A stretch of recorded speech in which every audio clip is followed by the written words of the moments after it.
ඔන්න ලංකාවේ ගොඩක් අය ඩුබායි රැකියාවලට යන්න හදනවනේ. එහෙනම් යන්න හදනකොට මේ වගේ ජාවාරම්කාරයන්ට අහු වෙලා තියෙනවද?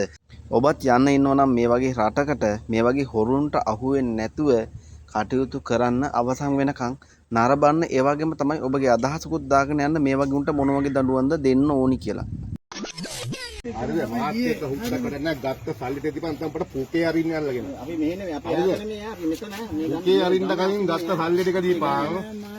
නැත්තම් උඹට මෙතන ඉන්න දෙන්නේ නැහැ කැරියට. මේ කට්ටිය සල්ලි අද දෙන්න ඕන. දෙන්න ඕන සල්ලි ටික. හරිද? ඔප්පු තියලා රුපියල් 110 ගන්නකොට ඔය ටිකට් එක දාන්නේ. ඔයා මොකද කරේ?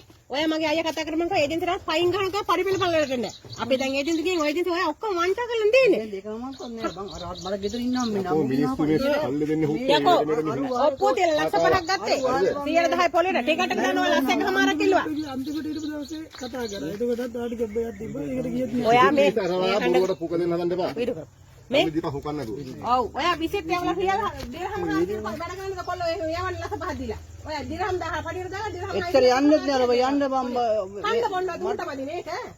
අර හරි අනු අපේ ගෙදර මරා ගන්නවා අර කැචුකුල් වරන් උඹ දන්නව උඹ තාත්තා ගැන මොනවා හරි බලන්න දෙයක් නෑ. හරිද?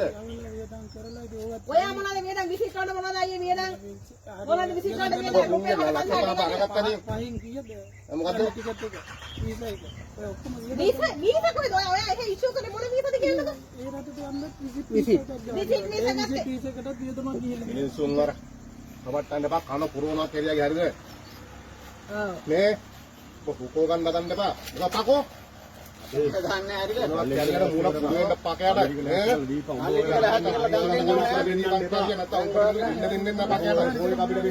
මොනවද නෙමෙයි. දැන් ඔබ මුන්ට දෙන්නේ මේ ගත්ත සල්ලි ටික හරියනවා දෙන්නේ. ඔබ ගත්තලා දැන් ලෑස්ති කරපන් දැන් කොන ඔබට මෙතන ටිකක් හරි දැන් දෙන්න ඕනේ. දෙන්න ඕනේ පකයා. සල්ලි ඊයේ 10 10 කරලා 5 ගාන කීයද ලක්ෂ 50 කීයේ කවුද කියන්නේ? දැන් දෙන්න ඕනේ උඹ ලොකු තෝක් දානවා කෝල් ගත්තා මල්ලේ.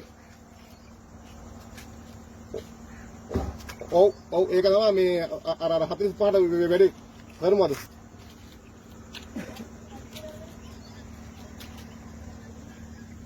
මට උඩ හෙට උදේට සෙට් කරන්නකො. උදේ ඉතින් 10 විතර වෙද්දි පාස්පෝර්ට් එක දාන්න මේ යකෝ ඉල්ලපන් දුන්න ලක්ෂ 5ක් ඉල්ලපන් උඹටත් වෙන්නේ ඔය දේ තමයි ගිහිල්ලා නෑ නෑ යන්න ඕනේ නෑ පාස්පෝර්ට් ඊළඟට මේ රට යන්නේ නෑ මම මේ චූටි වැඩ කින්නේ මම උඹට ගන්න විනාඩි 5කින් ඈ. ඒකල මේකල පාර මොන පාර හිඟා කොල්ලෝ ඉන්නේ. පොෂන් කොල්ලෝ නම් කමන්නේ උඹ විසිට් එක ගෙවුවට මුන්ට හොයාගන්න ලේසි. ලේසි පොෂන් එක නැතුව එම්ප්ලොයිමන්ට් වීසා එක නැතුව විසිට් එක ගෙවනවා උඹට මොකද්ද බං? මෙඩිකල් නෑ බීරෝ එකේ අසංකල නෑ මොන නෑ කොම්පියුටර් නැත්නම් මොකොත් වැඩෙන්නේ නෑ. උඹලා එහෙම යවන්න බෑ අයියා මචං මැරෙන්න ගිහින් ඇත්තම කතාව සංජය අයියා බලාගෙන ඉන්නේ උන් තමයි අයින්සක දෙමෝපිය බෙල්ල වල දාගෙන මැරෙන්නේ බං ගෙවල්ලා. මොකද කියන්නේ? කැරියා වෙන්නේ නැතුව සල්ලි ටික දීපන් මොනවද කියන්නේ? දැන් භාගයක් දුන්නේ දැන් උඹනේ මේ හුත්තෝ හදන්න සල්ලි තියනවා නම් භාගයක් දීපන් දැන් සල්ලි හුකන්න දුව. සල්ලි ටික ඕනේ දැන් මුකිමිකට ඔක්කොම නෑ. හැලුනේ. උඹ මේ ඉඳ දෙන්න හැරෙන්න ගන්න එපා. උඹලා මේ කොහෙන්ද දැන් ඇවිල්ලා මේ මිනිස්සුන්ව නිකන් අමාරු දාලා උඹලා සැප ගන්නවද? කතා කරපන් ලොකු මම්මට හුකන්න මුණ අච්චරන පකයට. හරිද? තෝමයි පාරක් කැවොත් පකය වැටෙන නම් විතර දෙකන. ආයෙත් මේ දැන් ලැහත් වෙන්න ලෑස්ති කරපන්. පාරකේ හරි නම උඹගේ බැංකුවේ සල්ලි ඕනේ නැස්සා කර මොකක්ද දාලා තියෙනවද උඹගේ බැංකුවේ සල්ලි තියෙනවනේ. සල්ලි තියෙනවා. මේව හදන්නේ නැහනේ. ඔව් යම හුකන්න නැතුව. සල්ලි දීපන් හුක දෙන්න හදන්නේ නැතුව. ඔව් මාල්ක පොන්තරන්නේ මිනිසුන් අමාරුදාර කැරිය මුණ. උඹලා ඊයේ ආපු කතන්දර අපිට දැන් අපේ කොල්ල තුන් දෙනාගේ සල්ලි දීපන් එච්චර කියන්නේ අපේ කොල්ල තුන් දෙනාගේ සල්ලි දීපන්